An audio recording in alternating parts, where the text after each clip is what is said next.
ಪರಂಪರೆ, ಭಾವನೆ ಮತ್ತು ಬದುಕಿನ ಆತ್ಮವಾಗಿದೆ. ಇಂತಹ ಸುಂದರ ಕನ್ನಡ ಭಾಷೆಯ ಬೆಳವಣಿಗೆಗಾಗಿ ಆಯೋಜಿಸಿರುವ ಈ ಕಾರ್ಯಕ್ರಮದಲ್ಲಿ ನಿಮ್ಮೆಲ್ಲರ ಉಪಸ್ಥಿತಿ ನಮಗೆ ಸಂತಸ ತಂದಿದೆ. ಮೊದಲಿಗೆ ಕಾರ್ಯಕ್ರಮವನ್ನು ಪ್ರಾರ್ಥನೆಯ ಮೂಲಕ ಶುಭಾರಂಭಗೊಳಿಸಲು ವಿದ್ಯಾರ್ಥಿನಿಯರನ್ನು ವೇದಿಕೆಗೆ ಆಹ್ವಾನಿಸುತ್ತೇವೆ.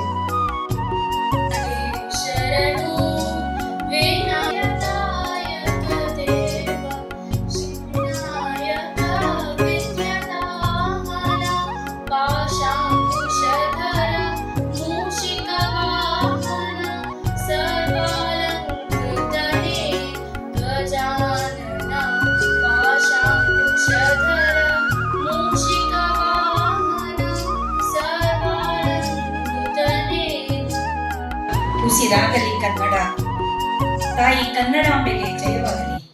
ಎದೆ ತಟ್ಟಿ ಹೇಳು ನಾ ಭಾರತೀಯನೆಂದು, ಗರ್ವದಿಂದ ಬಾಳು ನಾ ಕನ್ನಡಿಗನೆಂದು.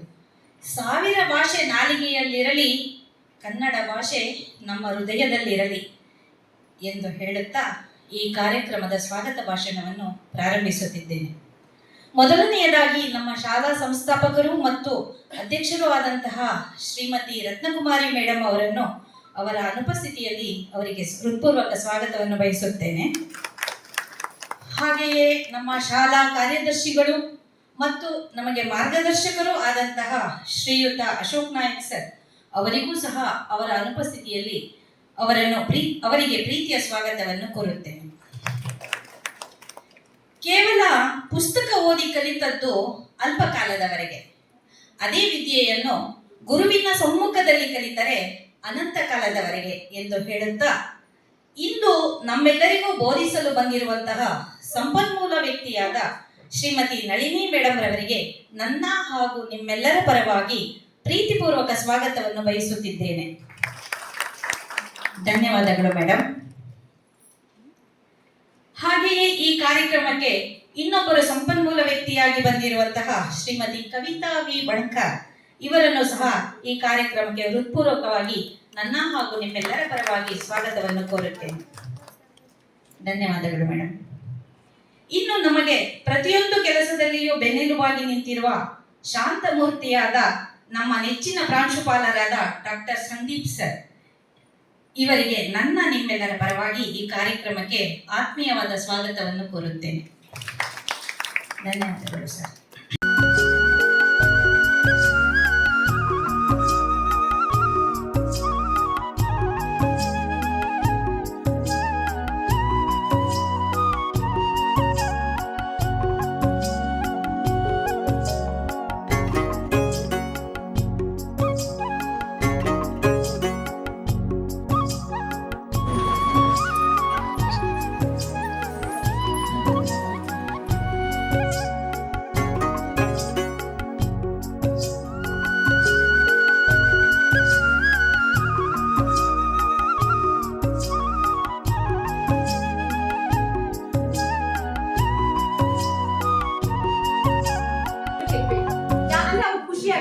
ನಾನು ಐಡೆಂಟಿಫೈ ಮಾಡಿದೆ ಅನ್ನೋತಕ್ಕಂಥ ಖುಷಿನೇ ಆಗುತ್ತೆ. ಮತ್ತೆ ಬಂದಿರೋ ಪದನ ಎಲ್ಲರೂ ಹೇಳ್ತಾರೆ ಕ್ಲಾಸ್ಮೇಟ್ಸ್ಗೆ, ನಾನು ಈ ಪದನ ಸಿಗಿದ್ರೆ ಇದು ವಿರುಕ್ತಿ ಅಂತ. ಮಕ್ಕಳು ಮೂಲಕ ಏನ್ ಮಾಡ್ತೀವಿ, ಅವ್ರ ಫ್ರೆಂಡ್ಸ್ಗೂ ತಿಳಿದಾಗುತ್ತೆ, ಮತ್ತೆ ಅವ್ರಿಗೂ ಸಹ ಮನನ ಮಾಡ್ದಂಗಾಗುತ್ತೆ. ಮ್ಯಾಮ್ ಒಂದ್ ನುಡಿಗಟ್ಟು ಪದ ಯಾರಾದ್ರೂ ಫಸ್ಟ್ ಪಾಸ್ ಆಗಿ ಯಾರು ಇರ್ತಾರೋ ಅವ್ರು ನುಡಿಗಟ್ಟು. ನುಡಿಗಟ್ಟು ಅಲ್ಲ ಅದು ಮ್ಯಾಮ್ ಹೇಳಿದ್ದೀನಿ. ಕಂಪ್ಲೀಟ್ ಕೇಳು.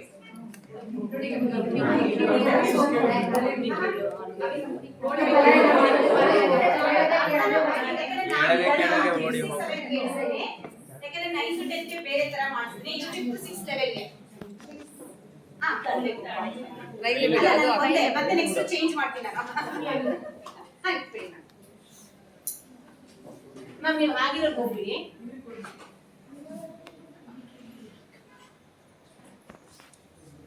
ಮ್ಯಾಮ್. ಅನುಕರಣ ಅವ್ಯ ಪದ ಮಿಕಾ ಮಿಕಾ ಹೇಳಿ ಹೇಳಿ ಮ್ಯಾಮ್. ಇದು ಅನುಕರಣ ಅವ್ಯ ಪದ ಪದ ಹೇಳಿ. ನಿಮ್ಗೆಲ್ಲ ಈಗ ದೊಡ್ಡೋಗಿದ್ದೀರಾ, ನೀವು ಗೊತ್ತಿದೆ, ಬಟ್ ಮಕ್ಳು ಗೊತ್ತಿರಲ್ಲ.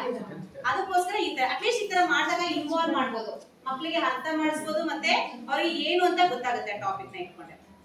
ಇಲ್ಲಿ ಎಲ್ಲರೂ ಉಪನ್ಯಾಸವನ್ನ ಕೊಡ್ತಾ ಇರೋ ಮೇಡಮ್ ಅನ್ನ ಮಿಕ ನೋಡ್ತಾ ಇದ್ದೀವಿ. ಕರೆಕ್ಟಾ? ನಮ್ಮ ಭಾಷೆಗೆ ಅವ್ರ ಆಸಕ್ತಿ ಕೊಡ್ಬೇಕು, ನಮ್ಮ ಭಾಷೆಗೆ ನಮ್ಮ ಮಕ್ಕಳು ಜಾಸ್ತಿ ಮಾರ್ಕ್ಸ್ ಅನ್ನ ತಗೋಬೇಕು ಅಂತ ಇದ್ರೆ ನಾವು ನಮ್ಮ ಉತ್ತರವನ್ನ ಸ್ವಲ್ಪ ಕಡಿಯೋಣ. ಒಂದೊಂದು ಸ್ಕೂಲಲ್ಲಿ ನೋಡಿರ್ತೀನಿ, ಆ ಸಂದರ್ಭ ಆಯ್ಕೆಗೆ ಆ ಕೃತಿ ಎಲ್ಲ ಬೇಡ ಮ್ಯಾಮ್, ಯಾರು ಬರ್ಸಕ್ ಹೋಗಿ, ನಾನು ಹೇಳ್ತೀನಿ ಯಾರು ಬರ್ಸಕ್ ಹೋಗ್ರಿ. ಅಲ್ಲಿ ನಮಗೆ ಬೇಕಾಗಿರತಕ್ಕಂಥದ್ದು ಆತರ್ ನೇಮು, ಪಾಠದ ಹೆಸರು. ಅದು CBSE ಮೌಲ್ಯಮಾಪನದಲ್ಲೂ ನೋಡೋದೇ ಆಯ್ಕೆ ಇದೆಯಾ, ಸರಿ ಪಾಠದ ಹೆಸರು ಇದೆಯಾ, ಕೊಡು ಆಫ್ ಮಾರ್ಕ್ಸ್. ಮತ್ತೆ ಇದು ಯಾರು ಬರ್ದಿಲ್ಲ ಇದೆಯಾ, ಯಾಕೆ ನಾವು ಬರ್ಸ್ಬೇಕು ಕೃತಿ ಎಲ್ಲ, ಮಗು ಯಾಕೆ ನಾವು ಬರ್ಡನ್ ಮಾಡ್ಬೇಕು? ಈ ಬರ್ಡನ್ ಮಾಡಿ ಏನ್ ಮಾಡ್ತಾರೆ, ಮಕ್ಕಳಿಗೆ ಕನ್ನಡ ಭಾಷೆ ಹೋಗ್ತಾ ಇದೆ, ಆಸಕ್ತಿ ಹೋಗ್ತಿದೆ, ಮತ್ತೆ ಬರ್ತಾ ಬರ್ತಾ ಸ್ಟ್ರೆಂತ್ ಕೂಡ ಕಮ್ಮಿ ಆಗ್ತಾ ಇದೆ. ಕನ್ನಡ ಭಾಷೆನ ತಗೊಳತಕ್ಕಂಥ ಚೂಸ್ ಮಾಡತಕ್ಕಂಥದ್ದು ಸ್ಟ್ರೆಂತ್ ಕೂಡ ಕಮ್ಮಿ ಆಗ್ತದೆ. ಅದಕ್ಕೆ ಬೇಡ, ನಾವೇನ್ ಮಾಡ್ಬೇಕು, ಈಗ ಹೆಂಗಿರೋ 8 ವಾಕ್ಯ ಇದೆ, 8 ವಾಕ್ಯ ಇದ್ರೇನೆ 4 ಮಾರ್ಕ್ಸ್ ಕೊಡಲ್ಲ. ಅವ್ರು ಏನ್ ಮಾಡ್ತಾರೆ, ಕೀವರ್ಡ್ ಇದ್ರೆ ಮಾತ್ರ 4 ಮಾರ್ಕ್ಸ್, ಕೀವರ್ಡ್ಸ್ ಬರ್ಸೋಣ 4 ಮಾರ್ಕ್ಸ್ ತಗೊಳ್ಳಿ. ನಮ್ಮ ಮಕ್ಕಳಿಗೆ ಕೀವರ್ಡ್ಸ್ ಮಾತ್ರ ಕೊಡ 4 ಮಾರ್ಕ್ಸ್ ಕೊಡ್ತಾರೆ. ಇದನ್ನ ನಾವು ಫಾಲೋ ಮಾಡಬೇಕು. ಆದಷ್ಟು ನಿಮ್ ಸ್ಕೂಲಲ್ಲಿ ಯಾರಾದ್ರೂ ಹೋಗ್ತಿದೆ ಅವ್ರ ಹತ್ರ ಕೇಳ್ಕೊಡಿ ಯಾವ ರೀತಿ ಮೌಲ್ಯಮಾಪನ. ಮತ್ತೆ ಲೆಟರ್ ರೈಟಿಂಗ್ ಇದೊಂದು 8 ಮಾರ್ಕ್. ಮತ್ತೆ ನಾನು ಕಂಪ್ಯೂಟರ್ ನಿಮ್ಗೆಲ್ಲ ಉಪಯೋಗ ಆಗುತ್ತೆ ಅಂತ ಹೇಳ್ತಾ ಇದೀನಿ. ಯಾಕಂದ್ರೆ ಕರೆಂಟ್ ಲಾಸ್ಟ್ 10 years ಇಂದ ನಾನು ಮೌಲ್ಯಮಾಪನಕ್ಕೆ ಹೋಗ್ತಿದ್ದೀನಿ. ಮತ್ತೆ ನಮ್ಮ ಸ್ಕೂಲಲ್ಲೂ ನಾನು ಎಕ್ಸಾಮಿನೇಟ್ HOD ಆಗಿರೋದ್ರಿಂದ, ಕೋಆರ್ಡಿನೇಟರ್ ಆಗಿರೋದ್ರಿಂದ ಹೇಳ್ತಾರೆ, ನನ್ನ ಶಾಲೆಯಲ್ಲಿ ನನ್ನ ಟೀಚರ್ಸ್ ಹೇಳೋದು ಇಷ್ಟೇ, ಮಕ್ಕಳಿಗೆ ಆಸಕ್ತಿ ಬರಬೇಕು. ಮತ್ತೆ ಅವ್ರಿಗೆ ನೀವು ಈ ಟೆಸ್ಟ್ ಗಿಂತ ಇನ್ನೊಂದು ಟೆಸ್ಟ್ಗೆ 2-3 ಮಾರ್ಕ್ಸ್ ಜಾಸ್ತಿ ಬಂದ್ರೆ ಅವ್ರಿಗೆ ಖುಷಿ ಆಗುತ್ತೆ. ಓಹೋ ನನ್ಗೆ ಜಾಸ್ತಿ ಬರ್ತಿದೆ, ನಾನು ಹಿಂಗೆ ಮಾಡ್ಬೇಕು ಅಂತ. ಅದಕ್ಕೆ ಲೆಟರ್ ರೈಟಿಂಗ್ ಅಷ್ಟೇ, ಫಾರ್ಮೆಟ್ ಬರ್ತಿದ್ಯಾ ಈಸಿಯಾಗಿ 2 ಮಾರ್ಕ್ಸ್ ಕೊಡಿ. ನಾನು ಫಾರ್ಮೆಟ್ ಬರ್ತಿದ್ಯಾ ಮಗು, ಡೇಟ್ ಟು ಪ್ಲೇಸ್ ಬರ್ತಿದ್ಯಾ, ಒಂದು ಸುಮ್ಮನೆ ಟಿಕ್ ಮಾಡಿ. ಸ್ಪೆಲ್ಲಿಂಗ್ ಮಿಸ್ಟೇಕ್ ಹೌದು ನಾವು ಹೇಳ್ಕೊಡ್ಬೇಕು, ಸ್ಪೆಲ್ಲಿಂಗ್ ಮಿಸ್ಟೇಕ್ ಕಟ್ ಮಾಡೋಣ. ಆ ಮಗು ಹೇಳಿ ನೋಡಪ್ಪ ಈ ಸ್ಥಳ ತಪ್ಪಿದೆ, ತಾವತ್ತು ಕೊಟ್ಟಿಲ್ಲ ನೀವು, ನೆಕ್ಸ್ಟ್ ಟೈಮ್ ಅಷ್ಟೊಂದಿಗೆ ಸರಿ ಮಾಡ್ಕೊ, ಬಟ್ ನಾನು ಈ ಸರಿ ಮಾರ್ಕ್ಸ್ ಕೊಟ್ಟಿದ್ದೀನಿ ನಿಮಗೆ ಅಂತ ಹೇಳಿದ್ರೆ ಮಗು ಏನ್ ಮಾಡುತ್ತೆ, ನೆಕ್ಸ್ಟ್ ಟೈಮ್ ಗ್ಯಾರಂಟಿ ಅವ್ರು ಪ್ರಾಕ್ಟೀಸ್ ಮಾಡ್ತಾರೆ. ಓ ಹಾಫ್ ಮಾರ್ಕ್ಸ್ ಕೊಟ್ಟಿದೆ, ಯಾಕೆಂದ್ರೆ ಬರಿಬೇಕಾದ್ರೂ ನೆನ್ಪು ಬರುತ್ತೆ. ಲಾಸ್ಟ್ ಟೈಮ್ ಮ್ಯಾಮ್ ಹೇಳಿದ್ರು ತಾವತ್ ಬರ್ದಿಲ್ಲ, ತಾವತ್ ಬರ್ದೆ ಚೆನ್ನಾಗಿರ್ತಿಲ್ಲ, ನಾನು ಈ ಸರಿ ಬರಿಬೇಕು ಅಂತ ತಾವತ್ ಸ್ಥಳ ಅಂತ ಬಂದು. ನನಗೂ ಡೌಟ್ ಇದೆ, ಕೆಲವು ಮಕ್ಕಳು ಅಣ್ಣನ ಹೇಗ್ ಬರೀತಾರೆ ಅಂದ್ರೆ ಸೊನ್ನೆ ನಾ ಬರೀತಾರೆ. ಮತ್ತೆ ನಾವು ಇವ್ರು ಕೇಳಿದ್ರೆ ಒಂದು ಎಕ್ಸಾಂಪಲ್ ಹೇಳ್ತೀನಿ. ಯಾಕಂದ್ರೆ ನಾನು ಪರ್ಸನಲ್ ಆಗಿ, ಯಾಕಂದ್ರೆ ನಾನು ಲೋವರ್ ಕ್ಲಾಸ್ ಇಂದನೂ ಟೀಚ್ ಮಾಡಿ ಬಂದಿರೋಳು, ಫಸ್ಟ್ ಸ್ಟ್ಯಾಂಡ್ ಇಂದನೂ ಟೀಚರ್ ಮಾಡಿ ಬಂದಿರೋಳು. ಈಗ ಪ್ರೆಸೆಂಟ್ ನಾನು ಬರೀ 10th ಮತ್ತೆ PUC ಮಾತ್ರ ಮಾಡ್ತಿದ್ದೆ.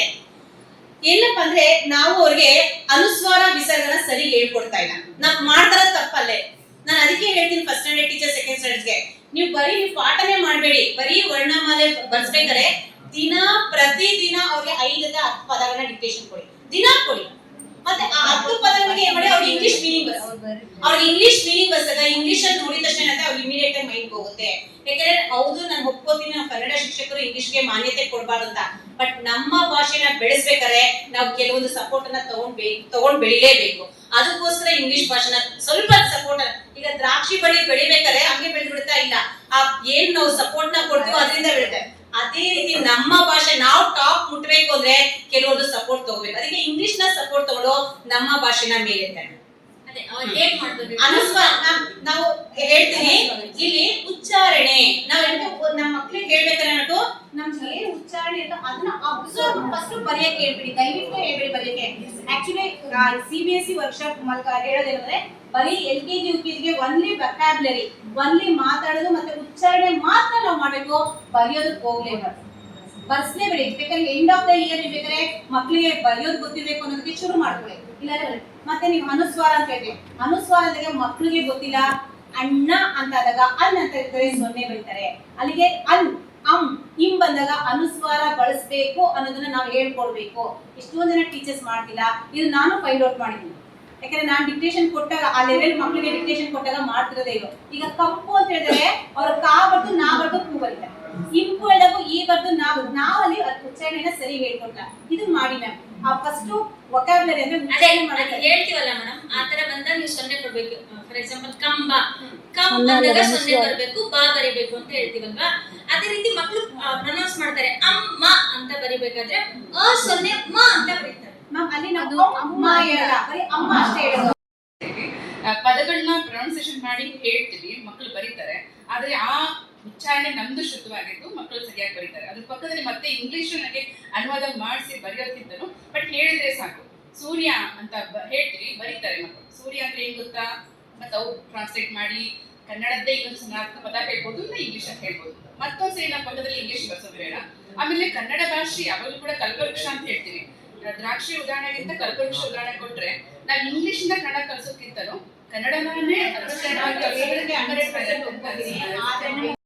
ಸರಿನಾ ಅದು ಸರಿನಾ ನೀವೇ ನಾವು ಕನ್ನಡ ಶಿಕ್ಷಕರಾಗಿ ನಾವು ಒಂದೊಂದು ಪದಕ್ಕೆ ಒಂದೊಂದ್ ತರ ಬಿಡಿಸ್ಬರ್ಬೇಕಾಗತ್ತಾ? ಒಂದೊಂದು ಈಗ ಒಂದು ಅಕ್ಷರಕ್ಕೆ ಇನ್ನೊಂದು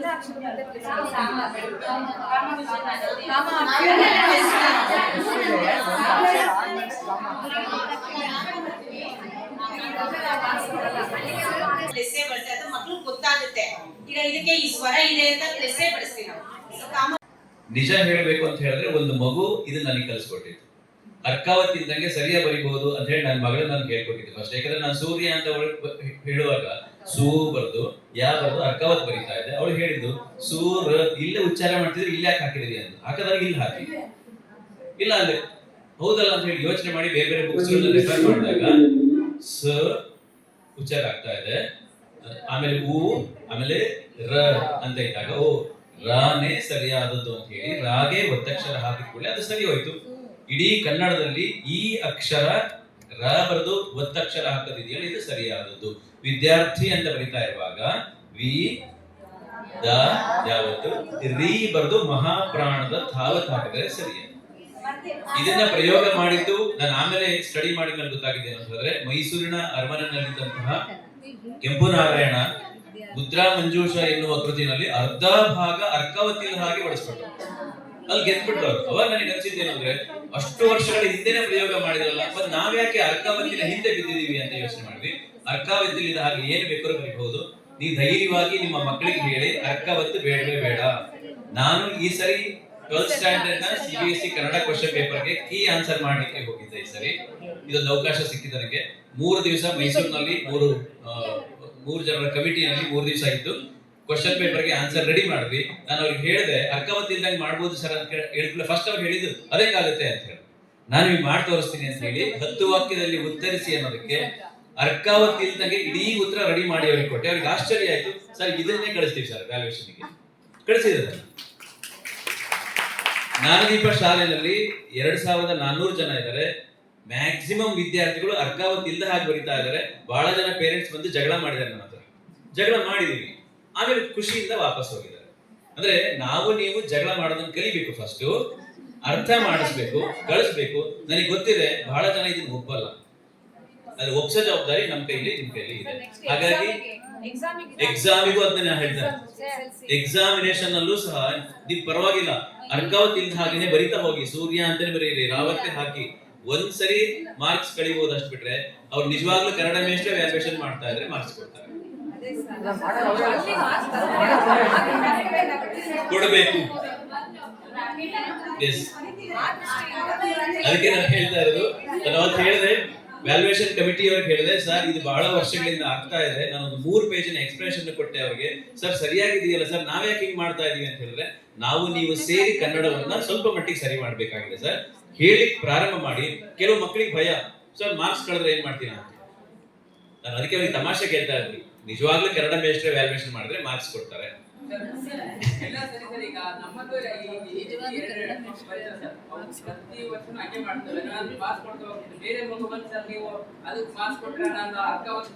ಅದಕ್ಕೆ ಪೇರೆಂಟ್ಸ್ಗೆ ನೀವು ಮಾಡ್ಬೇಕಾಗಿರೋ ಕೆಲಸ ಏನಂತಂದ್ರೆ, ಒಂದು ಅರ್ಧ ಗಂಟೆ ದಯವಿಟ್ಟು ಅವರಿಗೆ ಹೋಗಿ ವಿನಿಯೋಗ ಮಾಡಿ, ಅವ್ರನ್ನ ಕರೆದು ಬೋರ್ಡ್ ಮೇಲೆ ಬರೀರಿ, ಅವ್ರ ಹತ್ರ ಬರ್ಸಿ, ಬರೀರಿ ಈ ಪದ ಬರೀರಿ. ಯಾಕಂದ್ರೆ ಸಾಮಾನ್ಯ ಬರೀತಾರಲ್ಲ, ನೀವು 2 ಬರ್ಸಿ ಇದನ್ನ ಉಚ್ಚಾರ ಮಾಡಿ, ಇದನ್ನ ಉಚ್ಚಾರ ಮಾಡಿ ಅಂತ ಹೇಳಿ. ಕನ್ನಡ ಭಾಷೆಯ ಜಾಯಮಾನ ಏನು ಅಂತ ಹೇಳಿದ್ರೆ, ಹೇಗೆ ಉಚ್ಚಾರ ಮಾಡ್ತೀವೋ ಹಾಗೆ ಬರಿತೀವಿ, ಹೇಗೆ ಬರಿತೀವೋ ಹಾಗೆ ಉಚ್ಚಾರ ಮಾಡ್ತೀವಿ. ಆದ್ರೆ ಇಂಗ್ಲಿಷ್ ಹಂಗಿಲ್ಲ.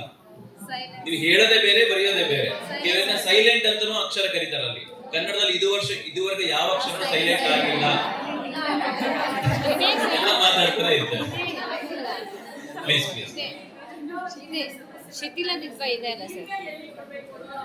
ಆಯ್ತು, ನಾನು ಹೇಳ್ಬಿಡ್ತೀನಿ ಬೇಗ ಅರ್ಕಾವತಿನ ಪ್ರಶ್ನೆ ಬಂತು. ಈಗ ನನ್ನೇನು ನಮ್ಮ ಸ್ಕೂಲ್ ನಲ್ಲಿ ಪಾಠ ಮಾಡ್ತಾ ಇರುವಾಗ ಒಂದು ಮಗು ಕೇಳಿದ್ರು, ಸರ್ ಅರ್ಕಾವತಿ ಎಲ್ಲ ಹಾಕ್ತಿದ್ರೆ ನೀವು. ನಾನು ಹೇಳಿದೆ, ನೋಡಪ್ಪ ನಿಜವಾಗ್ಲೂ ನಾವು ಅರ್ಕಾವತಿ ಹಾಕ್ಬೇಕಾಗಿರೋದೇನು ಅಂತ ಹೇಳಿದ್ರೆ, ಇಲ್ಲಿ ಬೋರ್ಡ್ ಇಲ್ಲ ಅಂತ ಹೇಳ್ತಾ ಇದ್ದೆ. ಈಗ ಸೂರ್ಯೋದಯ ಅಂತ ಮಾಡುವಾಗ ಯಾರೋ ಮಗು ಸರ್ ಅರ್ಕಾವತಿ ಹಾಕಿ ಅಂತ, ನಾನು ಅರ್ಕಾವತಿ ಹಾಕಿ ಆಮೇಲೆ ದೀರ್ಘ ಹಾಕ್ತೆ. ಸರ್ ಯಾಕೆ ಅಂತ ಹೇಳಿ, ನೋಡಪ್ಪ ಇದು ಈ ಕಡೆ ಮನೆದಿ, ಅರ್ಕವತ್ತು ಇಲ್ಲ ಉಚ್ಚಾರ ಆಗೋದಲ್ಲ, ಸೂರ್ ಅಂತ ಇಲ್ಲೇ ಹೇಳ್ಬಿಟ್ಟೆ. ಆಕ್ಚುಲಿ ಅರ್ಕವತ್ತು ಹಾಕ್ಬೇಕಾಗಿರೋದು ನಾನು ಇಲ್ಲಿ ಹಾಕ್ಬೇಕಾಗಿತ್ತು. ಅದೇನೋ ಪಾಪ ಮುಂದಕ್ಕೆ ಹೋಗಿದೆ, ಹಂಗಾಗಿ ಒಂಚೂರು ಜಾಗ ಮಾಡಿ ಇಲ್ಲಿ ಹಾಕಿದೀನಿ. ಹಾಗಾಗಿ ದೀರ್ಘನ ಸ್ವಲ್ಪ ಆ ಕಡೆ ಕಳಿಸಿದೆ ಅಷ್ಟೇ, ಬಿಟ್ರೆ ನಿಜವಾಗ್ಲೂ ಹಾಕ್ಬೇಕಾಗಿದ್ದು ಈ ಕಡೆನೆ ಬರ್ಬೇಕಾಗಿದೆ. ಅದಕ್ಕೆ ಸೂರ್ಯೋ ಅಂತ ಬರೀದೆ. ಅದು ಯಾವ ಬರೆದಾಗ ಅರ್ಕವತ್ ಹಾಕಿದ್ಮೇಲೆ ದೀರ್ಘ ಹಾಕ್ತೇವೆ. ಸೂರ್ಯ ಯಾಕಂದ್ರೆ ಆಕ್ಚುಲಿ ಯ ಪಕ್ಕ ಅರ್ಕವತ್ ಬರದೇ ಇಲ್ಲ. ನಾವು ಅಲ್ಲೇ ತಿಳ್ಕೋಬೇಕು, ಅರ್ಕವತ್ ಬೇಕಾಗಿಲ್ಲ, ತಪ್ಪು ಹಾಕ್ತಾ ಇದೀವಿ. ಆ ಪ್ಲೇಸು ರಾಂಗ್ ಇದೆ, ಉಚ್ಚಾರ ಮಾಡೋದು ರಾಂಗ್. ಹಾಗಾಗಿ ನೀವು ರಾ ಬಳಸಿದ ಕೂಡ ಸರಿ ಹೋಗುತ್ತೆ ಪ್ಲೀಸ್.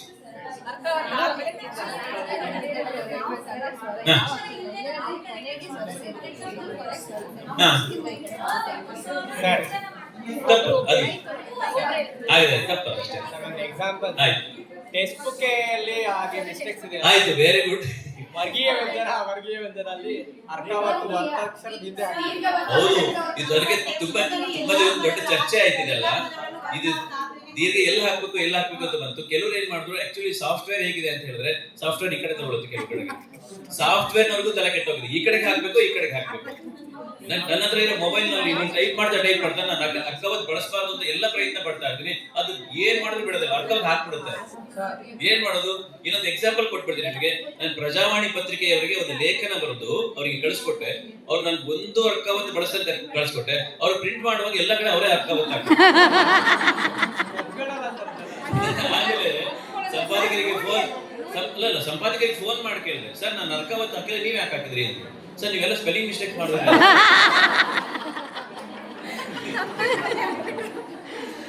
ಪ್ರಜಾವಾಣಿಯಂತಹ ದೊಡ್ಡ ಪತ್ರಿಕೆಯವರೇ ಅರ್ಕಾವತ್ತು ಬಿಡಕ್ ರೆಡಿ ಇಲ್ಲ ಅನ್ನೋದಾದ್ರೆ ನಿಮ್ಮ ಪರಿಸ್ಥಿತಿ ಏನು ಅಂತ ಒಂದು ಯೋಚನೆ ಮಾಡಿ.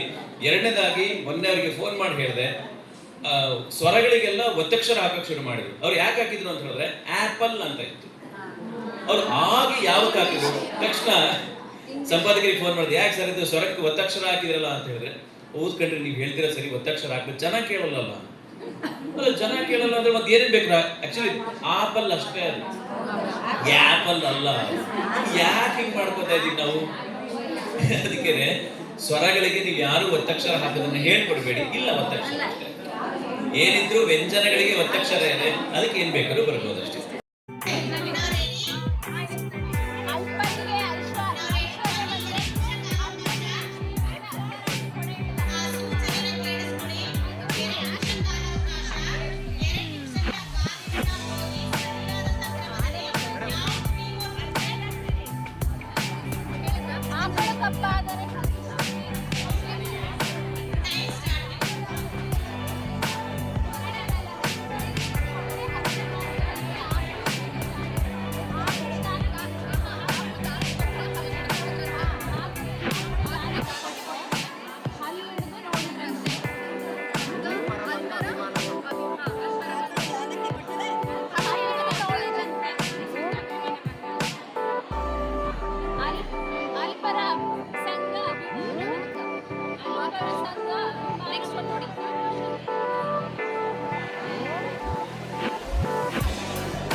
ಆಡಿಕೊಳ್ಳೋದ್ ಮುಂದೆ ಆಡಿಕೊಳ್ಳೋದ್ ಮುಂದೆ ಎಡೆಯಿಟ್ಟು ಹಾಗೆ. ಅಪಕೀರ್ತಿಗೆ ಅಂಜುವನೆ ಅಪಕಾರ ಮಾಡುವನೆ ಅಪಕೀರ್ತಿಗೆ ತಕ್ಕಡಿ ಹಾಕಿದ ಕಪ್ಪೆ, ಆನೆ ಹೊಲಿಸುವ ಚಡ್ಡಿ ಎರಡು ಕೂಡ ಹೋಲಿಕೆ ಇದೆಯಾ? ತಕ್ಕಡಿ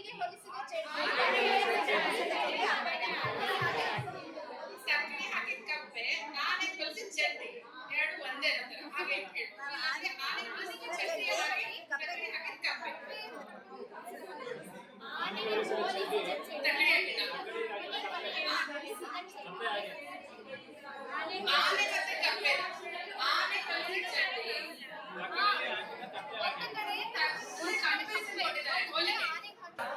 ಅದಕ್ಕೆ ಚಡ್ಡಿ ಯಾವ ಪ್ರಾಣಿಗೂ ಬೇಡ ಫಸ್ಟ್.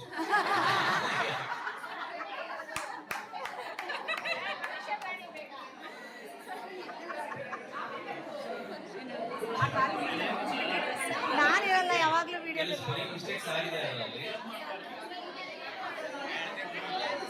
ಅದು ವಿಡಿಯೋ ಹಾಕ್ಲಿಕ್ಕೆ ಕಪ್ಪೆ ಚಡ್ಡಿ ಹಾಕಕ್ಕಾಗಲ್ಲ, ಯಾವುದಕ್ಕೂ ಚಡ್ಡಿ ಹಾಕ್ಬೇಡಿ ಅಂತ.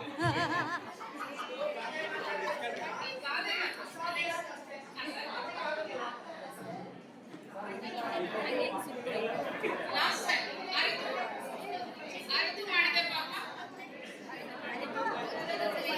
ಅರಿತು ಮಾಡಿದ ಪಾಪ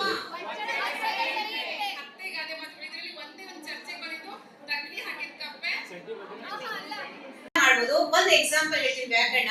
ಸರಿ, ಫಸ್ಟ್ ಸ್ಟ್ಯಾಂಡರ್ಡ್ ಲೆವೆಲ್ಗೆ ನಮಗೆ ಫಸ್ಟ್ ಸ್ಟ್ಯಾಂಡರ್ಡ್ ಅಲ್ಲಿ ಹಂತ ವೈಸು ರಾಗ ಸ ದ ಇದೆ ಅಲ್ವಾ? ಆಯ್ತಾ? ಅಲ್ಲಿ ರಸ ಒಂದು ಚಿಕ್ಕ ಪ್ರಯೋಗಾಲಯಕ್ಕೆ ಲ್ಯಾಬ್ ಕರ್ಕೊಂಡೋಗಿ ಮಕ್ಳಿಗೆ ಹೇಳಿ ಗ್ಲಾಸು ನಿಂಬೆಹಣ್ಣು ಸಕ್ಕರೆ ತರ ಕೇಳಿ ಅವ್ರ ಕೈಲಿ ಯಾಕೆ ನಾವು ಜ್ಯೂಸ್ ಅನ್ನ ಮಾಡಿಸ್ಬಾರ್ದು? ಅದೊಂದು ಸೈಡ್ ಮಾಡ್ಬೇಕಾದ್ರೆ ಅವ್ರಿಗೆ ಅರ್ಧ ನಿಂಬೆಹಣ್ಣು ಅಭಿನಯ ಇರತಕ್ಕಂಥ ಪಾಠಗಳನ್ನೇ ಅಭಿನಯದ ಮೂಲಕ ನಾಟಕದ ಮೂಲಕ ಪ್ರದರ್ಶನವನ್ನ ಮಾಡಿದ್ರೆ, ನಾವು ಲಾಸ್ಟ್ ಟೈಮ್ CBSE ವರ್ಕ್ಶಾಪ್ ಹೋಗಿದಾಗ ನಮ್ಗೊಂದೊಂದು ಲೆಸನ್ ಕೊಟ್ಟಿದ್ರು. ನೀವ್ ಯಾವ ರೀತಿ ನಿಮ್ ಮಕ್ಕಳಿಗೆ ಹೇಳ್ಕೊಡ್ತೀರಾ ಅದನ್ನ ಆಕ್ಟ್ ಮಾಡಿ ಅಂತ. ನಿಜವಾಗ್ಲೂ ಒಂದೊಂದು ಗ್ರೂಪ್ ಅವ್ರು ಒಂದೊಂದು ವ್ಯಾಘ್ರ ಗೀತೆನ ಎಷ್ಟು ಚೆನ್ನಾಗಿ ಅನಾಕ್ಟ್ ಮಾಡಿ ತೋರಿಸಿದ್ರು ಟೀಚರ್ಸ್.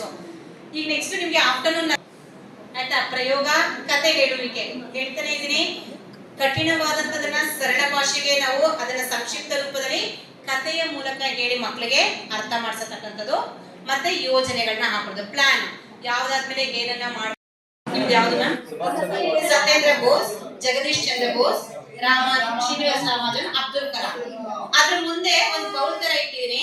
ಈ ಬೌಲಲ್ಲಿ ಸಮಾಸ ಪದಗಳು ಆಯ್ತಾ? ಎಲ್ಲಾ ಸಮಾಸನೂ ಇದೆ, ಅಂದ್ರೆ ಎಲ್ಲಾದ್ರೂ ಅದೇ ಪದ ಇಲ್ಲ. ಆ ಸಮಾಸ ತಕ್ಕಂತೆ ಬೇರೆ ಬೇರೆ. ಈಗ ಫಾರ್ ಎಕ್ಸಾಂಪಲ್ ಊದೋಟ ಅಥವಾ ರಾಷ್ಟ್ರ ರಕ್ಷಣೆ ಅಂದ್ರೆ ಬೇರೆ ಆ ಸಮಾಸಕ್ಕೆ ತಕ್ಕಂತೆ ಬೇರೆ ಬೇರೆ ಪದಗಳು. ಆ 4 ಬೋಲಲ್ಲಿ ಎಲ್ಲಾ ಸಮಾಸಕ್ಕೂ ಸಂಬಂಧಪಟ್ಟಂತ ಪದ ಇದೆ.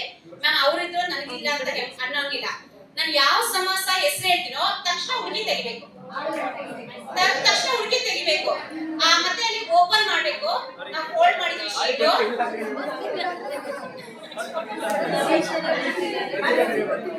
ಒಬ್ಬರೇ ಬರ್ಬೇಕು, 4 ಜನನು ಅಲ್ಲ. ಫಸ್ಟ್ ಯಾರಿದ್ರು ಅವ್ರು ಮಾತ್ರ, 4 ಜನನು ಅಲ್ಲ. ಫಸ್ಟ್ ಒಬ್ಬರೇ ಹುಡುಕ್ಬೇಕು. ಕೇಳಿಸ್ಬಿಡಿ, ಇನ್ನೂ ರೂಲ್ಸ್ ಇದೆ. ಒಬ್ಬರೇ ಹುಡುಕ್ಬೇಕು, ಎಲ್ಲರೂ ಅಲ್ಲ. ಆ ಸೆಕೆಂಡ್ ಪರ್ಸನ್ ಹಿಂದೆ ಒಬ್ಬರು ಸ್ವಲ್ಪ ಎಲ್ಲರಿಗೂ ಅವಕಾಶ ಕೊಡ್ತೀನಿ ಸರ್. ಏನ್ ಗೊತ್ತಾ, ಇವಾಗ ಒಂದು ಯಾವ್ದೋ ಸಮಾಸ ಹೇಳ್ತೀನಿ, ಇವ್ರು 4 ಜನದಲ್ಲಿ ಸರ್ ತೆಗಿತಾರೆ ಆಯ್ತಾ? ಅವ್ರು ನನ್ನ ಕೈ ಕೊಡ್ತಾರೆ, ಅವ್ರ ಹಿಂದೆ ಹೋಗ್ಬಿಡ್ತಾರೆ. ನೆಕ್ಸ್ಟ್ ಪರ್ಸನ್ ಬರ್ತಾರೆ. ನೆಕ್ಸ್ಟ್ ಸಮಾಸ ಹೇಳ್ತೀನಿ, ಈಗ ಆ ಟೀಮ್ ಇರೋ ತೆಗಿತಾರೆ, ಅವ್ರು ಸರ್ ಹಿಂದೆ ಹೋಗ್ತಾರೆ, ಸರ್ ಮುಂದೆ ಬರ್ತಾರೆ.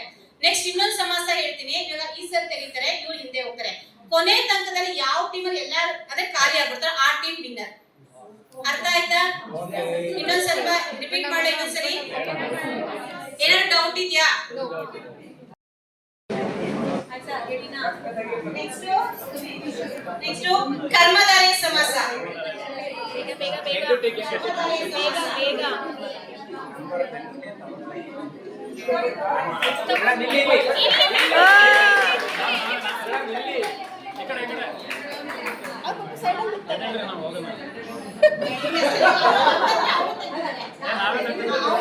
ಈಗ ಇವ್ರದ್ದು ಫಸ್ಟ್ ಇವ್ರ ಟೀಮ್ ವಿನ್ನರು, ಈ ಟೀಮ್ ವಿನ್ನರು ಅವರು ಕೊಟ್ಟಿದ್ದಾರೆ. ಕೊಡಿ ಮ್ಯಾಮ್, ಕೊಡಿ.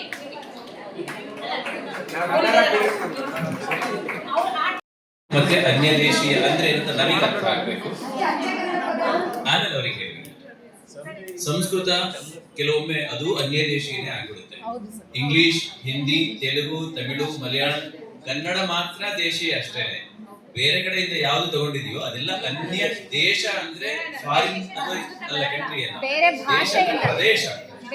ಹಿಂದಿನ ಕಾಲದಿಂದ ಹಾಗೆ ಇದ್ದಿದ್ದು. ಹಾಗಾಗಿ ಬೇರೆ ಭಾಷೆಯಿಂದ ಕನ್ನಡಕ್ಕೆ ಯಾವ್ದು ಬಂದ್ರೂ ಸಹ ಅದು ಅನ್ಯ ದೇಶೀಯ.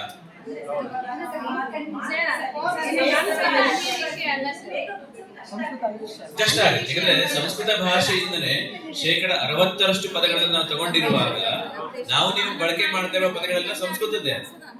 ನೀವು ಸಂಸ್ಕೃತ ಸಂಧಿಗಳೇನೇನಿದೆ, ಸವರ್ಣದೀರ್ಘ ಸಂಧಿ, ಗುಣ ಸಂಧಿ, ವೃತ್ತಿ ಸಂಧಿ, ಎಲ್ಲ ಸಂಸ್ಕೃತದ್ದೇ ಕಲಿಸ್ತಾ ಇದೀವಲ್ವಾ. ಹಾಗೆ ನೇರವಾಗಿ ಪ್ರಶ್ನೆ ಮಾಡಿದ್ರೆ ನಾವೆಲ್ಲರೂ ಸಂಸ್ಕೃತ ಸಂಧಿಗಳನ್ನ ಹೇಳ್ಕೊಡ್ಲೇಬಾರ್ದು. ಯಾಕಂದ್ರೆ ಕನ್ನಡ ಓದ್ತಾ ಇರೋದು ನಾವು, ಕನ್ನಡ ಸಂಧಿ ಕಲಿಸಿದ್ರೆ ಸಾಕು. ಮತ್ತೆ ಯಾಕೆ ಸಂಸ್ಕೃತ ಸಂಧಿ ಕಲಿಸ್ತಾ ಇದೀವಿ ಅಂತ ಹೇಳಿದ್ರೆ ಅಷ್ಟು ಪದಗಳನ್ನ ಸ್ವೀಕಾರ ಮಾಡಿದೀವಿ. ನೆನ್ನೆ ಅದಕ್ಕೆ ನಮ್ಮ ಸ್ಟೂಡೆಂಟ್ ಹೇಳ್ತಾ ಇದ್ದೆ, ಇನ್ನೊಂದು 50 ವರ್ಷ ಹೋದ್ರೆ ಇಂಗ್ಲಿಷ್ ಸಂಧಿಗಳು ಬರುತ್ತೆ. ಯಾಕೆಂದ್ರೆ ಟೈಮ್ ಇಲ್ಲ, ಟೈಮ್ ಪ್ಲಸ್ ಇಲ್ಲ, ಟೈಮ್ ಇಲ್ಲ. ಲಂಚ್ ಆಯ್ತು, ಲಂಚ್ ಪ್ಲಸ್ ಆಯ್ತು, ಏನಿದು ಕ್ಲಾಸ್ ಇಲ್ಲ, ಕ್ಲಾಸ್ ಪ್ಲಸ್. ಇನ್ನೊಂದು 50 ವರ್ಷ ಹೋದ್ರೆ ಆ ಸಂಧಿನೂ ಬರಬಹುದು. ಅದಕ್ಕೆ ಬೇರೆ ಭಾಷೆಯಿಂದ ಯಾವ್ದು ಬಂದ್ರು ಅನ್ಯ ದೇಶೀಯ.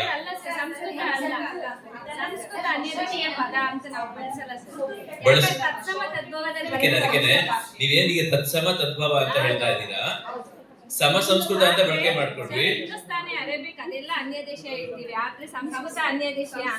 ಅದ ನಾವು ಅಂದ್ಕೊಂಡಿರೋದಷ್ಟೇ, ನಾವು ನಂಬಿಕೊಂಡಿರ್ಬೋದು. ಹಾಗಾಗಿ ಮೊದಲು ಫಸ್ಟ್ ಆದ್ರೆ ಅವರೇ ಹೇಳ್ತಾ ಇದ್ದಾರೆ ಸಂಸ್ಕೃತವನ್ನ ಅಷ್ಟು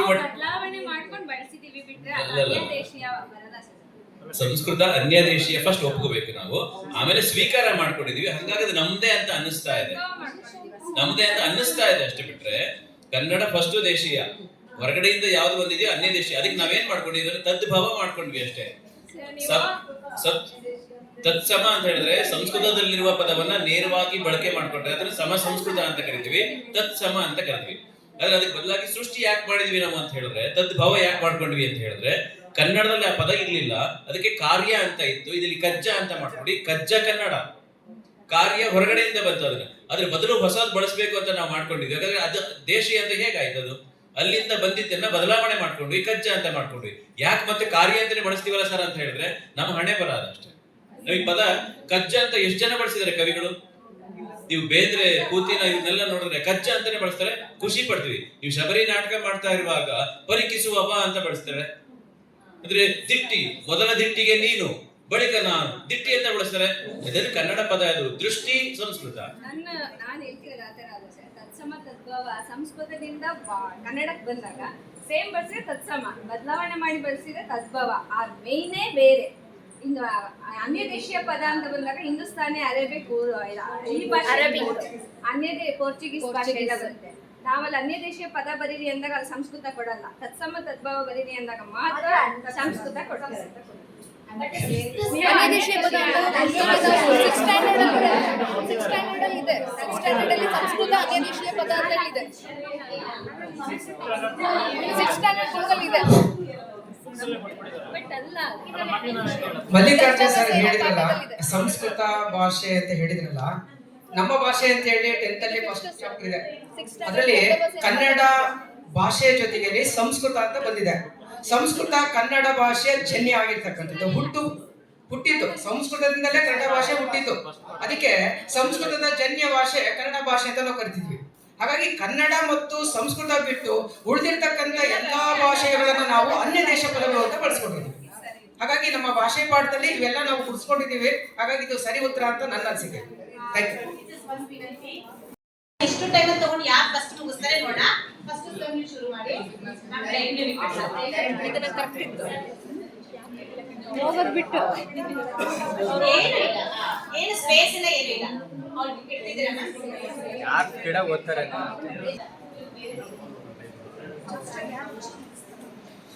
ಬದುಕು ಸದಾ ಅದೃಷ್ಟಗಳನ್ನು ನಮ್ಮತ್ತ ಎಸೆಯದಿದ್ದರೂ ಬದುಕು 100,000 ಅವಕಾಶಗಳನ್ನು ನಮ್ಮೆದುರಿಗೆ ತೆರೆಯುತ್ತದೆ. ಎಂಥ ಕೆಟ್ಟ ಸಂದರ್ಭದಲ್ಲೂ ನಮ್ಮೆದುರು ಆಯ್ಕೆಗಳಿರುತ್ತವೆ. ದಿನ ಬಡಿಯುವ ಗಂಡನನ್ನು ಪಡೆದು ಕ್ರೌರ್ಯ ಹಿಂಸೆಯ ಮದುವೆಯಲ್ಲಿ ಸಿಕ್ಕಿಬಿದ್ದಿದ್ದ ಕೇವಲ 10ನೇ ತರಗತಿ ಓದಿದ್ದ 3 ಸಣ್ಣ ಮಕ್ಕಳ ತಾಯಿ ಪ್ಲೇವಿಯ ತಾನು ಓದಿಲ್ಲ, ತವರಿನ ಸಂಪತ್ತಿಲ್ಲ, ಬೆಂಬಲಕ್ಕೆ ಯಾರಿಲ್ಲ, 3 ಮಕ್ಕಳು ಬಿಡಿಸಿಕೊಳ್ಳದೆ ಬೇರೆ ಮಾರ್ಗವಿಲ್ಲ ಎಂದು ಕೈಕಟ್ಟಿ ದುರದೃಷ್ಟಕ್ಕೆ ಹಲವಿ ಕೂರಲಿಲ್ಲ. ಅವರೆದುರು ಆಯ್ಕೆಗಳಿದ್ದವು. ಅಂತಹ ಕೆಟ್ಟ ಸಂದರ್ಭದಲ್ಲೂ 40ರ ವಯಸ್ಸಿನಲ್ಲಿ ವಿದ್ಯಾಭ್ಯಾಸ ಮುಂದುವರಿಸಿ ಮುಂಬಯಿಯ ಪ್ರಸಿದ್ಧ ನ್ಯಾಯವಾದಿಯಾದರೂ 3 ಮಕ್ಕಳನ್ನು ಮುಂದೆ ತಂದರು. ಅಂದ್ರೆ ಓದ್ಬೇಕಾದ್ರೆ ನಮಗೆ ತಕ್ಷಣ ಸ್ಪೇಸು ಅಥವಾ ಕಾಮ ಏನೋ ಕಾಣಿದ್ರೆ ಆ ವರ್ಡ್ ಮುಂದಕ್ಕೆ ಹಾಕ್ಬೇಕು, ಹಿಂದಕ್ಕೆ ಹಾಕ್ಬೇಕು, ಅದನ್ನ ಈ ಕಡೆ ಹಾಕ್ಬೇಕು, ಆ ಕಡೆ ಹಾಕ್ಬೇಕು, ತುಂಬಾ ಕಷ್ಟ. ಇದೊಂದು ಲೈಫ್ ಈ ತರ ಮಕ್ಳಿಗೆ ಮಾಡೋದು ಲೇಖನ ಸ್ಟಾಪ್ ಎಷ್ಟು ಮುಖ್ಯ.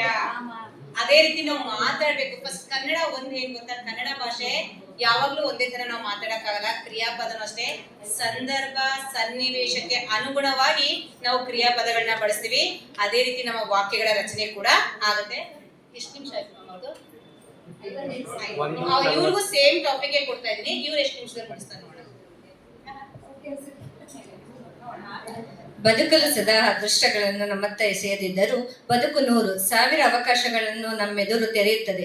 ಎಂಥ ಕೆಟ್ಟ ಸಂದರ್ಭದಲ್ಲೂ ನಮ್ಮೆದುರು ಆಯ್ಕೆಗಳಿರ್ತವೆ.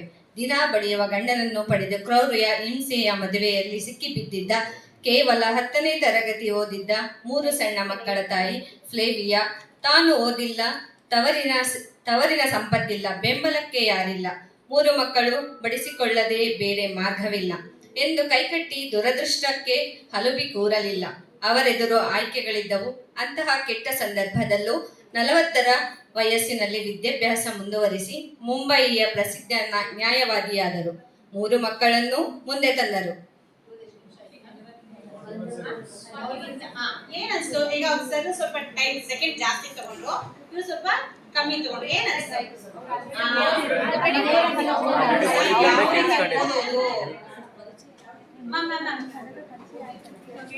ಯಾವ ರೀತಿ ಓದೋದು, ಯಾವ ರೀತಿ ಪದಗಳ ವಿಂಗಡಣೆಯನ್ನ ಮಾಡಿ ಓದಾಗ ಫಸ್ಟ್ ಸರ ಯಾರಷ್ಟೇ ಯಾರ ಕೈಲೇ ಕೊಟ್ಟು ಒಳಗಿದ್ದವರಾರೂ ಉಳಿದಿರೋಲ್ಲ ಅಂದುಕೊಂಡಿದ್ದೆವು. ಮರುದಿನ ಪತ್ರಿಕೆ ನೋಡುತ್ತಿದ್ದೇನೆ. ಆಕಾರಲ್ಲಿ ಕುಳಿತ ಮನುಷ್ಯ ಜೀವದೊಂದಿಗೆ ಬಚಾವಾಗಿದ್ದ. ಅದು ಅದೃಷ್ಟ. ಅದೇ ಚಾಮರಾಜಪೇಟೆಯಲ್ಲಿದ್ದ ನಮ್ಮ ನೆಂಟರ ಹುಡುಗ. ಫುಟ್ಪಾತ್ ಮೇಲೆ ನಿಂತಿದ್ದರೂ ಲಾರಿಯೊಂದು ನಿಯಂತ್ರಣ ತಪ್ಪಿ ಬಂದು ಯೋಚಿಸುತ್ತೇನೆ, ಅದೃಷ್ಟ ಎಂದರೇನು? ಅತಿ ಕಡಿಮೆ ಸಂಭವನೀಯ ಇರುವ ಘಟನೆ ನಡೆದಾಗ ಅದು ಒಳ್ಳೆಯದಿದ್ದರೆ ಅದನ್ನು ಅದೃಷ್ಟ ಎನ್ನುತ್ತೇವೆ. ಕೆಲವು ತಿಂಗಳ ಹಿಂದೊಮ್ಮೆ ನಮ್ಮ ಕಾರ್ಖಾನೆಗೆ ಹೋಗುವ ಏರ್ಪೋರ್ಟ್ ರಸ್ತೆಯಲ್ಲಿ ಒಂದು ಭಯಂಕರ ಅಪಘಾತವಾಗಿತ್ತು. ಕಾರೊಂದು ಇಬ್ಬಾಗವಾಗಿ ಜಜ್ಜಿ ಹೋಗಿದ್ದ ರೀತಿಯಲ್ಲಿ ನೋಡಿ ಒಳಗಿದ್ದವರಾರೂ ಉಳಿದಿರೋದಿಲ್ಲ ಅಂದುಕೊಂಡಿದ್ದೆವು. ಮರುದಿನ ಪತ್ರಿಕೆ ನೋಡುತ್ತಿದ್ದೇನೆ, ಆ ಕಾರಲ್ಲಿ ಕುಳಿತ ಮನುಷ್ಯ ಜೀವದೊಂದಿಗೆ ಬಚಾವಾಗಿದ್ದ. ಅದು ಅದೃಷ್ಟ. ಅದೇ ಚಾಮರಾಜಪೇಟೆಯಲ್ಲಿದ್ದ ನಮ್ಮ ನೆಂಟರ ಹುಡುಗ.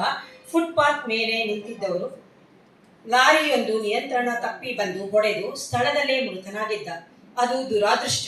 ಬದುಕಿನಲ್ಲಿ ಅಪರೂಪಕ್ಕೆ ಇಂತಹ ಅದೃಷ್ಟ ದುರಾದೃಷ್ಟ ಘಟನೆಗಳು ಘಟಿಸುತ್ತವೆ. ಆದರೆ ಈಗ ಬೇರೆಯವ್ರಿಗೆಲ್ಲ ನಾವು ನಾರ್ಮಲ್ ರೀಡಿಂಗ್ ಕಂಡಕ್ಟ್ ಮಾಡಿದಾಗ ಅಂತವ್ರಿಗೆ ಇವಾಗ ತುಂಬಾ ಜಾಸ್ತಿ ಎಲ್ಲ ಗೊತ್ತು ಅಥವಾ ತುಂಬಾ ಅಂದ್ರೆ ಎಷ್ಟೇ ಅವ್ರಿಗೆ 10 ನಿಮಿಷಕ್ಕೆ ಮುಗಿಸ್ಬಿಟ್ಟಿರ್ತಾರೆ.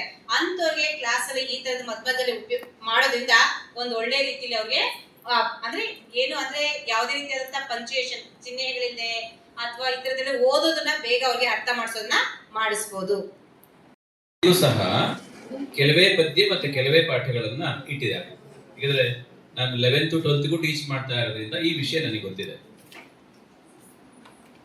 ಅವ್ರು ಕೇಳಿರೋ ಪ್ರಶ್ನೆನಲ್ಲಿ ಫಸ್ಟ್ ಲ್ಯಾಂಗ್ವೇಜ್ ಅಂತ ಹೇಳಿ ಸ್ಟೇಟ್ನವರು ಪ್ರಿಂಟ್ ಮಾಡಿರೋದನ್ನ ನಾವು ಅದೇ ಬುಕ್ ಅಂತ ತಗೊಂಡಿದೀವಿ, ಸೆಕೆಂಡ್ ಲ್ಯಾಂಗ್ವೇಜ್ ಅಂತ ಇಟ್ಕೊಂಡಿದೀವಿ. ಅದು ಫಸ್ಟ್ ನಾವು ಕ್ಲಿಯರ್ ಮಾಡ್ಕೋಬೇಕು. ಅದು ಆಕ್ಚುಲಿ CBSE ಅವರು ಎಷ್ಟು ಜವಾಬ್ದಾರಿ ತಗೋಬೇಕಾಗಿತ್ತು ಅಂತ ಹೇಳಿದ್ರೆ ಹೊಸ ಟೆಕ್ಸ್ಟ್ ಬುಕ್ ಅನ್ನ ಅವರೇ ಪ್ರಿಂಟ್ ಮಾಡಿ ಕೊಡಬೇಕಾಗಿತ್ತು. ಆದ್ರೆ ಫಸ್ಟ್ ನಮ್ಮ CBSE ಅವರ ಸೋಮಾರಿತನವನ್ನ ನಾವು ದೂಷಣೆ ಮಾಡಲೇಬೇಕು ಮೊದಲನೇ. ಯಾಕಂದ್ರೆ 20 ವರ್ಷಗಳ ಹಿಂದೆ ಅವರಿಗೆ ಬೇರೆ ಟೆಕ್ಸ್ಟ್ ಬುಕ್ ಇದೆ, ನನಗೆ ಗೊತ್ತಿದೆ. ನಾನು 23 ವರ್ಷದಿಂದ ಇದನ್ನ ಟೀಚ್ ಮಾಡ್ತಾ ಇರೋದ್ರಿಂದ ಮುಂಚೆ ಅವರು ಬೇರೆ ಟೆಕ್ಸ್ಟ್ ಬುಕ್ ಕೊಡ್ತಾ ಇದ್ರು. 1-2 ಟೆಕ್ಸ್ಟ್ ಬುಕ್ ಇತ್ತು ಮುಂಚೆ ಕನ್ನಡಕ್ಕೆ. ಆಮೇಲೆ ಅವ್ರು ಏನ್ ಮಾಡಿದ್ರು, ಸ್ಟೇಟ್ ಸಿಲೆಬಸ್ ತಗೊಂಡ್ಬಿಟ್ಟು ಅವ್ರು ಸೆಕೆಂಡ್ ಲ್ಯಾಂಗ್ವೇಜ್ ಅಂತ ಇಟ್ಕೊಂಡ್ರು. ಆದ್ರೆ ಮುಂಚೆ ನಮ್ಗೆ ಎಲ್ಲದೂ ಪಾಠ ಮಾಡ್ತಾ ಇದ್ವಿ. ಆಮೇಲೆ ಅವ್ರಿಗೆ ಜ್ಞಾನೋದಯ ಆಗಿ ಇಲ್ಲ ಅಷ್ಟೊಂದಾದ್ರೆ ಜಾಸ್ತಿ ಆಗುತ್ತೆ ಅಂತ ಹೇಳಿ 5 ಪಾಠ 5 ಪದ್ಯ 4 ಪೂರಕ ಪಠ್ಯಕ್ಕೆ ಸಂಬಂಧಪಟ್ಟಂತೆ ಟೆಕ್ಸ್ಟ್ ಬುಕ್ ಅಲ್ಲಿ ಇತ್ತು. ಆದ್ರೆ ಅವ್ರು ಕೇಳಿರೋ ಪ್ರಶ್ನೆಯಲ್ಲಿ ಎಷ್ಟು ಸತ್ಯ ಇದೆ ಅಂತ ಹೇಳಿದ್ರೆ ಇದನ್ನ ಪ್ರೈಮರಿಯಿಂದನೂ ಸಹ ನಾವು ಅಡಾಪ್ಟ್ ಮಾಡ್ಕೋಬೇಕು. ನೀವು 5 ಪಾಠ ಈಗ 8 ಪಾಠ 8 ಪದ್ಯ ಇದೆ ಅಂತ ಹೇಳಿದ್ರೆ ಅಷ್ಟು ಮಾಡೋ ಅಗತ್ಯ ಇಲ್ಲ ನಮ್ಗೆ. ಅದು ಇನ್ಮುಂದೆ ಏನ್ ಮಾಡ್ಬೋದು, 5 ಪಾಠ 5 ಪದ್ಯ ಪೂರಕ ಪಠ್ಯದಲ್ಲಿ ಒಂದು 4 ಮಾಡೋಣ. ಇನ್ನು ಉಳಿದಂತ ಎಲ್ಲ ಸಮಯವನ್ನ ನಾವು ಗ್ರಾಮರ್ಗನ್ನ ಕಲಿಸ್ಲಿಕ್ಕೆ, ಪದಗಳನ್ನ ಬರೆಯೋದು ಕಲ್ಸಕ್ಕೆ, ವಾಕ್ಯಗಳನ್ನ ಬರೆಯೋದು ಕಲ್ಸಕ್ಕೆ ಉಪಯೋಗ ಮಾಡ್ಕೊಂಡ್ವಿ ಅಂತ ಹೇಳಿದ್ರೆ ಮಗು ತುಂಬಾ ಚೆನ್ನಾಗಿ ಇಂಪ್ರೂವ್ ಆಗುತ್ತೆ ಅಂತ ನಾನು ಅನ್ಕೊಂಡಿದ್ದೀನಿ. ಆಯ್ತು, ಅದಕ್ಕೆ ಒಂದ್ ಕೆಲಸ ಮಾಡೋಣ. ನಮ್ಮ CBSE ಸ್ಕೂಲ್ಗಳ ಕನ್ನಡ ಟೀಚರ್ಸ್ ನ ಒಂದು ಗ್ರೂಪ್ ಇದೆ. ಅದ್ರಲ್ಲಿ ಈಗ 96 ಜನ ಟೀಚರ್ಸ್ ಇದ್ದಾರೆ. ಇನ್ನೂ ಕೆಲವರು ಇದರಲ್ಲಿ ಇಲ್ಲ ಅಂತ ಅನ್ಕೊಂಡಿದ್ದೀನಿ. ಫಸ್ಟ್ ಯಾರು ಇದೀರಾ, ಯಾರು ಅಡ್ಮಿನ್ ಆಗಿದ್ದೀರಾ ಅವ್ರಿಗೆ ಮಾತ್ರ ಕೈ ಎತ್ತಿ. ಸರಿ ಸರಿ, ತೊಂದ್ರೆ ಇಲ್ಲ.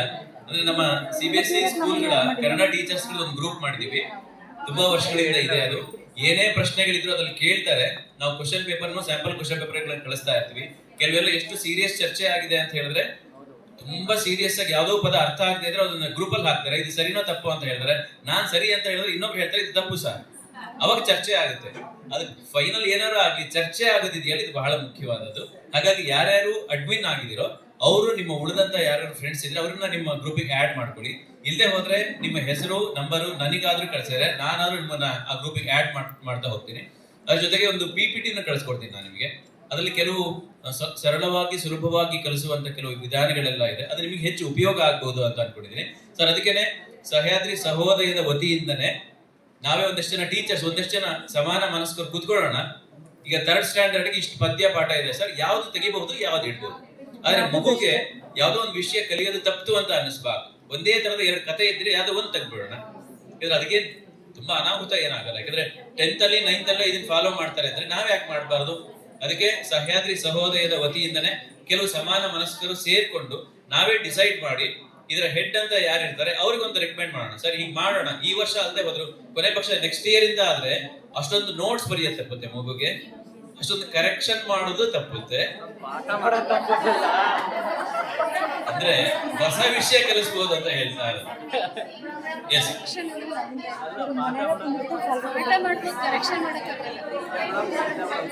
ಮಿಷನ್ ಆಗ್ಬಿಡ್ತೀರಾ ಅಂತ ಹೇಳ್ತಾ ಇರ್ತೀವಿ. ಅದಕ್ಕೆ ನೀವು ಬೋರ್ಡ್ ಮೇಲೆ ಬರ್ದಿದ್ದನ್ನ ಮಗು ಕಾಪಿ ಮಾಡ್ಕೊಳಕ್ ಏನ್ ಟೈಮ್ ಉಪಯೋಗಿಸ್ತಾ ಇದೆಯೋ ಅದ್ರ ಬದಲು ಒಂದಿಷ್ಟು ಡಿಕ್ಟೇಟ್ ಮಾಡ್ತಾ ಹೋಗಿ, ಆನ್ಸರ್ ಅನ್ನ ನಿಧಾನಕ್ಕೆ ಡಿಕ್ಟೇಟ್ ಮಾಡ್ತಾ ಹೋಗಿ. ಆ ಆನ್ಸರ್ ನಲ್ಲಿ 50 ಪದ ಇದೆ ಅಂತ ಹೇಳಿದ್ರೆ ಕೊನೆ ಪಕ್ಷ 20 ಪದ ಬೋರ್ಡ್ ಮೇಲೆ ಬರೀರಿ ಸಾಕು. ಇನ್ನು ಉಳಿದಿದ್ದು ಅದನ್ನೇ ಬರ್ಕೊಳಕ್ ಹೇಳಿ ಮಗುಗೆ, ಬರ್ಕೊಡ್ಲಿಕ್ಕೆ ಪ್ರಾರಂಭ ಮಾಡುತ್ತೆ. ನಿಮಗೆ ಗೊತ್ತಾಗುತ್ತೆ ಎಲ್ಲೆಲ್ಲಿ ತುಂಬಾ ತಪ್ಪು ಮಾಡುತ್ತೆ ಅಂತ ಹೇಳಿ.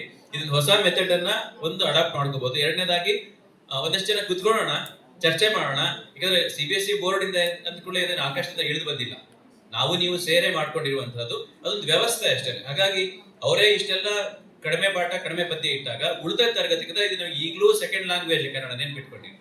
ಫಸ್ಟ್ ಲ್ಯಾಂಗ್ವೇಜ್ ಆದ್ರೆ ಎಲ್ಲ ಪಾಠ ಎಲ್ಲ ಪದ್ಯ ಬೇಕು ನಮಗೆ. ಸೆಕೆಂಡ್ ಲ್ಯಾಂಗ್ವೇಜ್ ಆಗಿರೋದ್ರಿಂದ ಕಡಿಮೆ ಮಾಡ್ಕೊಂಡು ಅದನ್ನ ಹೇಗೆ ಸರಿಯಾದ ರೀತಿಯಲ್ಲಿ ಮಕ್ಕಳಿಗೆ ಕಲಿಸೋಣ, ಆ ಟೈಮ್ ಅನ್ನ ಬೇರೆ ಹೇಗೆ ಉಪಯೋಗ ಮಾಡ್ಕೋಬಹುದು ಅನ್ನೋದ್ರ ಬಗ್ಗೆ ಚರ್ಚೆ ಮಾಡಬಹುದು ಅಂತ ಅನ್ಕೊಂಡಿದ್ದೀನಿ. ನಿಮ್ಮಲ್ಲಿ ಯಾರು ಅಡ್ಮಿನ್ಗಳಿದ್ರೆ ದಯವಿಟ್ಟು ನಿಮ್ಮ ಫ್ರೆಂಡ್ಸ್ಗಳ ಅಥವಾ ಸಹೋದ್ಯೋಗಿಗಳ ನಂಬರ್ಗಳನ್ನ ಗ್ರೂಪ್ಗೆ ಆಡ್ ಮಾಡಿ. ನಾನು ಆಗಲೇ ಒಂದಿಷ್ಟು ಪ್ರಶ್ನೆ ಪತ್ರಿಕೆಗಳನ್ನ ಉಳಿದ ಮೆಟೀರಿಯಲ್ಗಳನ್ನ ಕಳಿಸ್ಕೊಡ್ತೀನಿ. ಧನ್ಯವಾದಗಳು. ನಿತ್ಯೋತ್ಸವ ಹೂ ಅರಳುವಂಥದ್ದು ಒಂದು ಸುಮಧುರವಾದಂತಹ ಘಮವನ್ನ ಕೊಡುವುದಿರ್ಬೋದು.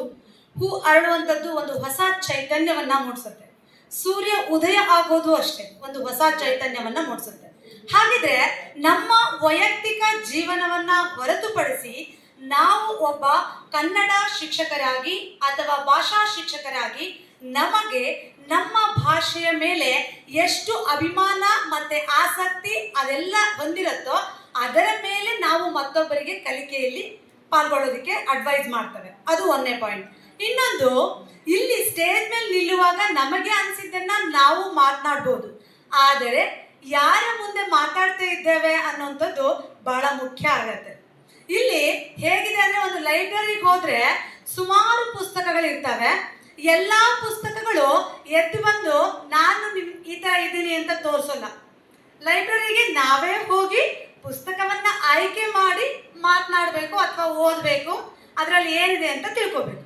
ಆದ್ರೆ ಇಲ್ಲಿ ಈ ಕೊಠಡಿಯಲ್ಲಿ ಇರುವಂತವರು ಪ್ರತಿಯೊಬ್ಬರು ಲೈಬ್ರರಿಯಲ್ಲಿ ಇರುವಂತಹ ಅಮೂಲ್ಯವಾದ ಜ್ಞಾನವನ್ನ ಹೊಂದಿದ ಪುಸ್ತಕಗಳು. ಇಂಥ ಅಮೂಲ್ಯವಾದ ಮಾತನಾಡುವ ಚಟುವಟಿಕೆಯನ್ನ ಹೊಂದಿರುವ ಎಲ್ಲ ಉತ್ತಮ ಪುಸ್ತಕದ ಶಿಕ್ಷಕರನ್ನ ಜ್ಞಾನವಂತರಿಗೆ ಬೆಳಗ್ಗಿನಿಂದ ಇಲ್ಲಿಯವರೆಗೆ ಉತ್ತಮವಾಗಿ ಜ್ಞಾನಾರ್ಜನೆಯ ಮೂಲಕ ಮತ್ತೆ ಹಾಗೆ ವಿಷಯವನ್ನ ಮಕ್ಕಳಿಗೆ ಯಾವ ತರ ತಲುಪಿಸ್ಬೋದು ಅನ್ನೋದನ್ನ ಸುದೀರ್ಘವಾಗಿ ಹೇಳ್ಕೊಟ್ಟಂತ ನಳಿನಿ ಮೇಡಮ್ನವ್ರಿಗೆ ಜೋರಾದ ಚಪ್ಪಾಳೆಯ ಮೂಲಕ ಧನ್ಯವಾದಗಳನ್ನ ತಿಳಿಸ್ಬೋದು.